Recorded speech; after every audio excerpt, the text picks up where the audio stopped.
மாண்புமிகு உறுப்பினர் செங்கோட்டையன்.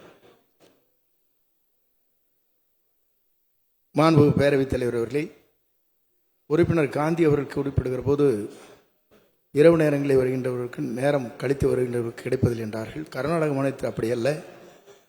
பெரிய இங்கே இருக்கிற மளிகை கடைகளில் ஆங்காங்கே எவ்வளவு ரேஷன் கார்டுகள் இருக்கிறதோ அவரிடத்திலே ஒப்படைக்கப்படுகிறது.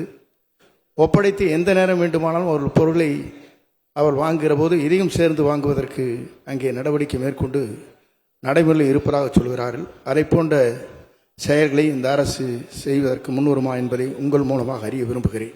மாண்புமிகு அமைச்சர், எனக்கு ஒரு 30 கடைக்கு மேல கிளை கடை இருக்கு, அதையும் ஞாபகம் வச்சுடுங்க. இப்போ அமைச்சர் நம்ம மாண்புமிகு உறுப்பினருக்கு பதில் சொல்லுங்க.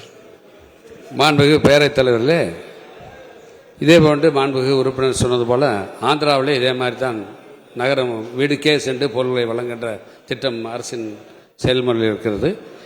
வருகின்ற 20ஆம் தேதி எங்களுடைய துறையின் அதிகாரிகள் ஆந்திரா, தெலுங்கானா மற்ற பல்வேறு மாநிலங்களுக்கு சென்று இந்த நியாய விலைக் கடைகள் மற்றும் அதே மாதிரி பொது விநியோக திட்டத்தினுடைய செயல்பாடுகளை பற்றி ஆராய்வதற்காக செல்வதற்காக அவர்கள் வந்து அந்த அறிக்கை தருகின்ற நேரத்திலே அதை எப்படி செயல்படுத்தலாம் என்பதை மாண்புமிகு முதலமைச்சருடைய கவனத்துக்கு எடுத்து சென்று அதை செயல்படுத்துவோம்.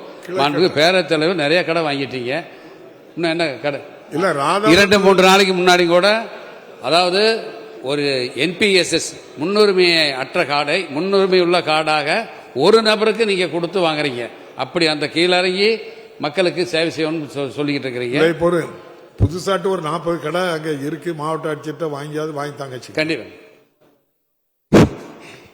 மாண்புமிகு பேரவைத் தலைவருடைய கோரிக்கை ஏற்று மாவட்ட ஆட்சித்தலைவரத்திலே தொடர்பு கொண்டு தகுதி இருக்கின்ற அத்தனை கடைகளும் பிரித்து தருவதற்கு அரசு நடவடிக்கை எடுக்கப்படும் என்பதை இந்த நேரத்தில் தெரிவித்துக் கொள்கிறேன். செய்திகளை உடனுக்குடன் தெரிந்து கொள்ள உடனே சப்ஸ்கிரைப் பண்ணுங்க.